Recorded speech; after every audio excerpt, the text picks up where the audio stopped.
Liquor case కట్టుకథాన్ని విమర్శించారు మాజీ మంత్రి వైసీపీ నేత అంబటి రాంబాబు. సరైన ఆధారాలు సేకరించడంలో సిట్ పూర్తిగా విఫలమైందన్నారు. మెడికల్ కాలేజీల ప్రైవేటీకరణ అంశంపైన స్పందించిన అంబటి, జగన్ చెప్పినట్టు వైసీపీ అధికారంలోకి రాగానే టెండర్లను రద్దు చేస్తామన్నారు. ఇక రాజధాని కోసం ఒక సిటీని ఎంచుకోకుండా ప్రత్యేకంగా క్యాపిటల్ సిటీ నిర్మించడం ఏంటని ప్రశ్నించారు అంబటి. అవకాశాన్ని పూర్తిగా కూటమి వినియోగించుకుంటుంది. కానీ నకారాత్మకంగా కాకుండా సకారాత్మకంగా వెళ్లాలని, ప్రతీకార దాడులు అలాగే ప్రత్యర్థులపై భౌతిక దాడులు చేయకూడదని చెప్పి కూటమి భావిస్తుంది. చట్టపరంగా ఏవైతే చెయ్యాలో వాటన్ని నిర్మించలేదుగా. హైదరాబాద్ డెవలప్ అయిపోయింది, దట్స్ ఆల్. నువ్వు కూడా గుంటూరు, కృష్ణా, గుంటూరు, విజయవాడ మధ్యలో నువ్వు రాజధాని పెడితే ఎవడు కదన్నాడు? దానికి 52,000 కోట్లు అప్ప, మళ్ళా 1,00,000 ఎకరాలు, మళ్ళీ సేకరణ, మళ్ళీ అప్పు కావాలా? అన్ని చూసి ఎవరినెత్తిన పెడతావు నాకు అర్థం కాలేదు. ఆఫ్టర్ ఆల్ రాజధాని అంటే ఏంటి? ఆఫ్టర్ ఆల్ ఒక శాసనసభ, ఒక హైకోర్టు, ఒక సెక్రటేరియట్ అయిపోయా. ఆ చుట్టూరు డెవలప్మెంట్ జరిగిపోద్ది. ఏం సృష్టించారు చెప్పండి నాకు? హైదరాబాద్లో, బెంగళూరులో ఏం సృష్టించారు? మెడ్రాస్లో ఏం సృష్టించారు? ఇది పెద్ద మొగోడు వచ్చి సృష్టించడానికి నాకు అర్థం కాల. మీరు వచ్చి అమ్ముకునే కార్యక్రమం చేస్తున్నారు. అయ్యా, కొనేవాళ్ళు ఎవరన్నా ఉంటే రండి అని అడుగుతున్నారు. ఆ కొనేవాళ్ళకి చెప్తున్నాం, మీరు తొందరపడి కొన్నారా? మేము అధికారంలోకి వచ్చిన తర్వాత ఈ కొన్నవి క్యాన్సిల్ చేస్తాం అని చెప్తున్నాం. Very bold.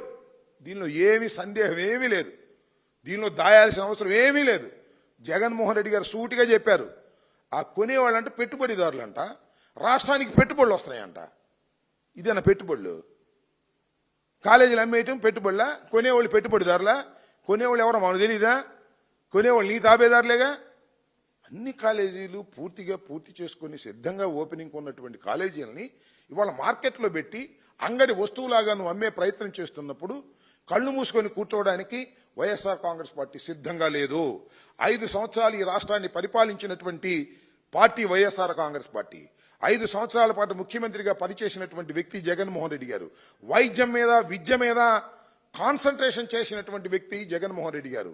ఇప్పటిదాకా జరుగుతున్నటువంటి వ్యవహారాలు కానీ, అరెస్టులు కానీ, అరెస్ట్ చేసిన తర్వాత బెయిల్ ఇస్తున్న తీరు కానీ, ఆ తర్వాత వీళ్ళు ఇన్వెస్టిగేషన్ టీం సంబంధించిన వాళ్ళు ఛార్జ్షీట్ పడేస్తే ఆ ఛార్జ్షీట్ను గురించి ప్రశ్నిస్తున్నటువంటి విషయాలు కానీ, ఆ ఛార్జ్షీట్ రిటర్న్ అయితే మళ్ళీ తిరిగి సరైన సమయంలో పెట్టలేకపోవటం కానివ్వండి, లేదు ఈ 11 కోట్ల రూపాయలు ఎక్కడి నుంచి వచ్చాయి, ఎలా తీసుకొచ్చారు, దీని నెంబర్లేంటి, వీటి చెస్ట్లో కలపకండి అని చెబితే దానికి సమాధానం చెప్పలేనటువంటి పరిస్థితుల్లో ఇవాళ ఏదైతే విచారణ ఇన్వెస్టిగేషన్ డిపార్ట్మెంట్ ఉందో అది పిల్లి గంతులు వేస్తూ, కుప్పగంతులు వేస్తూ చేస్తున్నటువంటి విధానం చూస్తుంటే సిట్ అనేది ఒక అద్భుతమైన కథని, అది చంద్రబాబు నాయుడు గారు, లోకేష్ గారు అల్లిన కథకి రూపకల్పన చేసేటటువంటి ప్రయత్నంలో ఉంది తప్ప వాస్తవాలను బయటకు తీసుకొచ్చేటటువంటి కార్యక్రమంలో లేకపోవటం చాలా దురదృష్టకరం.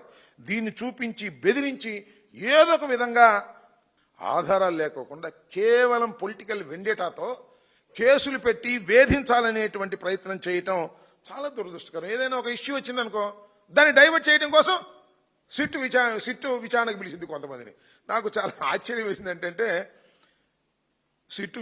సిట్టు వెళ్ళి సోదాలు చేస్తుంది, లేదా దానిలో ముద్దాయిల దగ్గర నుంచి ఫోను తీసుకుంటుంది, ఆ ఫోన్లో నుంచి కొన్ని నెంబర్లు తీసుకుంటుంది, ఆ నెంబర్లోనే పిలుస్తుంటారు. చివరికి ఎలాంటి చేస్తున్నారంటే, మనం బాత్రూమ్ కడగడానికి కూడా నెంబర్లు పెట్టుకుంటామే, వాళ్ళని కూడా పిలుస్తున్నారు, లేదా డ్రైవర్ని వాళ్ళని కూడా పిలుస్తున్నారు, పిలిచి వాళ్ళని విచారిస్తున్నారు. ఇంత దౌర్భాగ్యంగా ఉంది సిట్ యొక్క విచారణ. ఇలాంటి దౌర్భాగ్యమైనటువంటి విచారణలు చేసి ఏదో ఉంది దీనిలో అనేటువంటి భావన కలిగించటం కోసం ప్రయత్నం చేస్తున్నారు తప్ప ఎక్కడా కూడా సరైనటువంటి ఆధారాలు సేకరించటంలో పూర్తిగా విఫలమైపోయినటువంటి ఈ స్పెషల్ ఇన్వెస్టిగేషన్ టీముని ఏమనాలో అర్థం కానటువంటి పరిస్థితి.